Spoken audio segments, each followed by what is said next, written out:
Mini London McCluskieganj प्रकृति की गोद में बसा ड्रीम डेस्टिनेशन आपका कर रहा है इंतजार। आइए अपने यादगार लम्हों को बिताइए ड्रीम डेस्टिनेशन में। राजधानी रांची से महज 50 किलोमीटर दूर आपका अपना ड्रीम डेस्टिनेशन। सामाजिक कार्यकर्ता कहलाने वाली तीस्ता सीतलवाड़ पीएम नरेंद्र मोदी को हमेशा के लिए जेल भेजना चाहती थी, लेकिन जब खुलासा हुआ तो उसे ही जेल जाना पड़ा। तीस्ता सीतलवाड़ हमेशा ही षड्यंत्र करने में जुटी रही। ये महिला हमेशा के लिए पीएम मोदी को भेजना चाहती थी जेल, लेकिन अपने बिछाए जाल में ऐसी फंसी कि खुद जेल की सलाखों तक पहुंच गई। खुद तैयार किया था नेटवर्क, पीएम मोदी और शाह भी डरने लगे थे, लेकिन जब खुलासा हुआ तो जानकर सुप्रीम कोर्ट के जज साहब ने भी अपना माथा पकड़ लिया। इस महिला के दादा भारत के पहले अटॉर्नी जनरल बनकर देश का गौरव बढ़ाया था। पोती को गोधरा कांड के पीड़ितों ने अपना भगवान माना था, लेकिन पैसे के बिस्तर में सोने का ख्वाब और पीएम मोदी को जेल भेजने की चाहत ने सब कुछ बर्बाद कर दिया। देर से ही सही, लेकिन अब इसके चेहरे से नकाब हट गया है और सच्चाई दुनिया के सामने आ गई है। नाम है तीस्ता सीतलवाड़।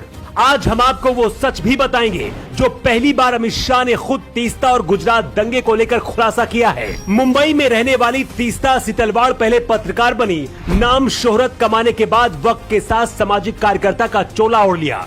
हैरानी की बात यह है कि तीस्ता के दादा एमसी सीतलवाड़ देश के पहले अटॉर्नी जनरल थे। गोधरा कांड के बाद जब गुजरात में तीस्ता की एंट्री हुई तो पीड़ित परिवार तीस्ता को ही मदद की देवी समझने लगे थे, लेकिन तीस्ता तो खुद अपना खजाना भरने और मोदी को जेल भेजने आई थी। साल 2013 में गुजरात के अहमदाबाद में रहने वाले 12 लोगों ने तीस्ता के खिलाफ जांच की मांग की थी।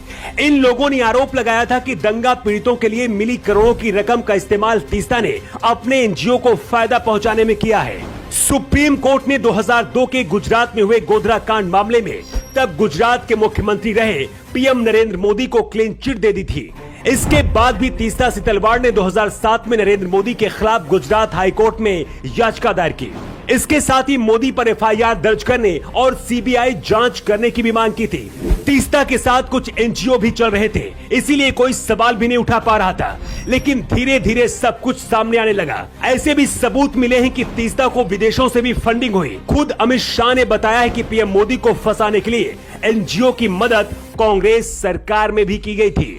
तीस्ता सीतलवाड़ पर आपराधिक साजिश रचने, धोखाधड़ी और 2002 के गुजरात दंगों में बेगुनाहों को फंसाने के साथ साथ अदालत में फर्जी सबूत पेश करने का भी आरोप है। पीएम मोदी के खिलाफ दी गई याचिका को सुप्रीम कोर्ट ने खारिज कर दिया है। इसके साथ ही कोर्ट ने कहा है कि तीस्ता के बारे में और जांच होनी चाहिए, क्योंकि इन्होंने लोगों की भावनाओं का फायदा उठाया है।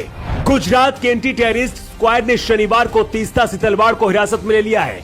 अहमदाबाद के एक अदालत में सुनवाई होने के बाद 14 दिन की न्यायिक हिरासत में तीस्ता को भेज दिया गया है। सुप्रीम कोर्ट के फैसले के बाद अमित शाह ने पहली बार गुजरात दंगे और तीस्ता को लेकर जो खुलासा किया है उसे जानकर आप भी हैरान रह जाएंगे। अमित शाह ने खुद बताया है कि यूपीए की सरकार ने भी सीतलवाड़ और उनके एनजीओ की मदद की थी। तीस्ता सीतलवाड़ पिछले करीब 15 साल से पीएम मोदी को फंसाने की साजिश रच रही थी, लेकिन झूठी कहानियां बनाते बनाते खुद इतना फंस गई कि अब जेल की हवा खा रहे हैं। एचएम पब्लिक स्कूल, लोअर चुटिया, नियर शिव मंदिर, रांची। हम बनाते हैं बेहतर भविष्य। जब टूटती है आस, जब थकती है सांस, जब रूठते हैं अपने, मुंह मोड़ता है जमाना, जब अंगड़ाई लेता है संकल्प, फिर बनती है कहानी, बनते हैं अनमिट निशान। देखिए मेरे साथ संघर्ष की दास्तां।